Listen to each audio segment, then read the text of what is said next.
Okay, welcome guys. आज हम देखेंगे मल्टी लेवल इनहेरिटेंस के बारे में जावा के अंदर। ओके, तो जावा के अंदर हम मल्टी लेवल इनहेरिटेंस इंप्लीमेंट करेंगे। तो सबसे पहले जानेंगे मल्टी लेवल इनहेरिटेंस मतलब क्या। तो इसका मतलब ये होता है कि मल्टी लेवल इनहेरिटेंस मीन्स एक, मान लो हमारे पास क्लास है, ये क्लास इनहेरिट होता है बी के अंदर, और बी क्लास इनहेरिट होता है सी के अंदर, और सी क्लास इनहेरिट होता है डी के अंदर। तो इस तरीके से मल्टीपल लेवल्स के अंदर इनहेरिटेंस होता है, उसी को बोला जाता है मल्टी लेवल इनहेरिटेंस। ओके, जैसे मान लो यहाँ पे बेस क्लास ये है, वो डिराइव हो गया बी के अंदर, बी क्लास डिराइव हो गया सी के अंदर, सी क्लास डिराइव हो गया डी के अंदर।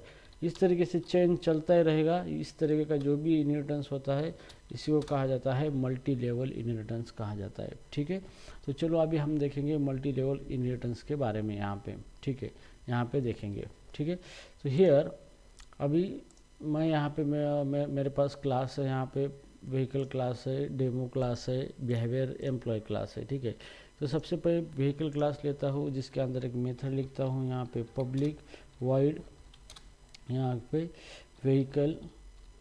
Vehicle method. इस तरीके से मैं नाम देता हूँ। एक मेथड मैंने लिखा है यहाँ पे, और यहाँ पे प्रिंट किया है सीसा आउट।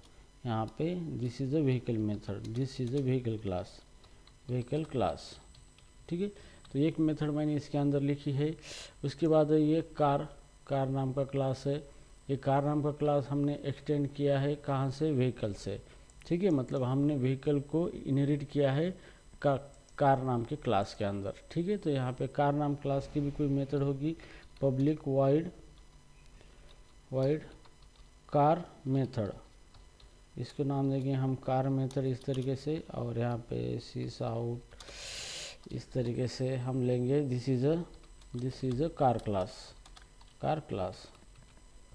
ठीक है, इस तरीके से। ओके, तो ये हो गया व्हीकल क्लास, कार के अंदर इनहेरिट कर दिया हमने। अब यहाँ पे डेमो क्लास है, तो डेमो क्लास के अंदर इनहेरिट कर देंगे हम कार क्लास को, यहाँ पे कार क्लास को। ठीक है, इस तरीके से। अब यहाँ पे व्हीकल इनहेरिट हो गया कार के अंदर, कार इनहेरिट हो गया डेमो के अंदर। ठीक है, और मैं यहाँ पे पब्लिक वाइड डेमो मेथड यहाँ पे इस तरीके से लिखूँगा, डेमो मेथड, और इसके अंदर लिखूँगा सिस आउट, और यहाँ पे सिस आउट यहाँ पे लिखूँगा this is a demo class. ठीक है, तो गाइज इस तरीके से ये हो गया मल्टी लेवल इनहेरिटेंस। ओके, म्हणजे सबसे रूट क्लास कौन सा है, हमारा व्हीकल है, उसको हमने इनहेरिट कर दिया कार के अंदर, और कार को इनहेरिट कर दिया डेमो के अंदर, और अब डेमो को इनहेरिट कर देंगे हम बिहेवियर के अंदर, एक्सटेंड डेमो क्लास को। ठीक है, और इसके अंदर मेथड लिखेंगे पब्लिक वाइड बिहेवियर मेथड,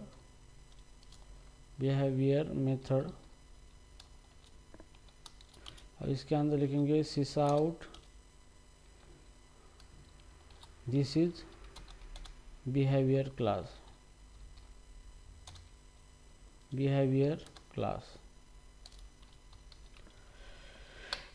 ठीक है, तो गाइज यहाँ पे इस तरीके से मल्टीपल लेवल हो चुकी है यहाँ पे। तो सबसे पहले व्हीकल क्लास है, व्हीकल क्लास को हाँ कार क्लास के अंदर एक्सटेंड किया गया है, कार क्लास के अंदर वो डिराइव हुआ है। कार क्लास यहाँ पे देखो डेमो के अंदर डिराइव हुआ है यहाँ पे, और यहाँ पे डेमो क्लास यहाँ पे बिहेवियर क्लास के अंदर क्या हुआ है, इनहेरिट हुआ है। तो यहाँ पे मल्टीपल लेवल ऑफ इनहेरिटेंस बन चुका है, that's why it is called as a multi level inheritance. ठीक है, तो फाइनली हमें क्या करना है, लास्ट वाला जो क्लास है यहाँ पे, जैसे अभी एम्प्लॉय के अंदर हम बिहेवियर को इनहेरिट करते हैं, जैसे एक्सटेंड्स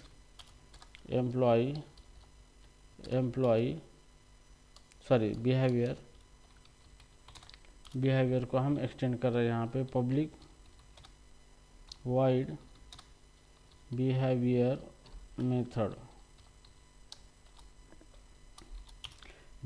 मेथड यहाँ पे, और उसके अंदर हम लिखेंगे सिस आउट, और दिस इज एम्प्लॉय क्लास। ठीक है, तो ये हो गया आपका मल्टी लेवल इनहेरिटेंस। यहाँ पे मल्टीपल लेवल ऑफ इनहेरिटेंस हो चुका है। तो यहाँ पे एम्प्लॉय के अंदर बिहेवियर क्लास है, उसको वो इनहेरिट हुआ है। बिहेवियर के अंदर डेमो इनहेरिट हुआ है, डेमो के अंदर कार इनहेरिट हुआ है, कार के अंदर व्हीकल, कार के अंदर व्हीकल क्या हुआ है, इनहेरिट हुआ है, और सबसे पेरेंट क्लास व्हीकल है। तो सबसे लास्ट वाला क्लास है एम्प्लॉय, वो क्लास सब कुछ एक्सेप्ट कर सकता है यहाँ पे, ठीक है। तो हियर यहाँ पे ऑब्जेक्ट बनाना है हमें एम्प्लॉय क्लास का, लास्ट वाले क्लास का। Employee e is equal to new employee, ठीक है यहाँ पे। और ई डॉट, यहाँ पे देखो सारे क्लास की मेथड अवेलेबल है व्हीकल क्लास के साथ। जैसे बिहेवियरल मेथड यहाँ पे E dot curve method, E dot demo class की मेथड, ई डॉट, उसके बाद यहाँ पे व्हीकल मेथड यहाँ पे, ठीक है। तो लास्ट वाला एम्प्लॉय ऑब्जेक्ट को अंदर सारे डिराइव हो चुके हैं। तो मल्टी लेवल इनहेरिटेंस में एक क्लास के अंदर दूसरा क्लास डिराइव होता है, और दूसरा क्लास तीसरा क्लास के अंदर डिराइव होता है यहाँ पे। तो लास्ट में जो वाला क्लास है उसके अंदर सारे प्रॉपर्टी और मेथड आ जाते हैं यहाँ पे, ठीक है। तो मैं इसको अभी रन कर देता हूँ इस तरीके से, run as a Java application, ठीक है। सो यहाँ पे देखो this is employee class, this is a car class, demo class, vehicle class.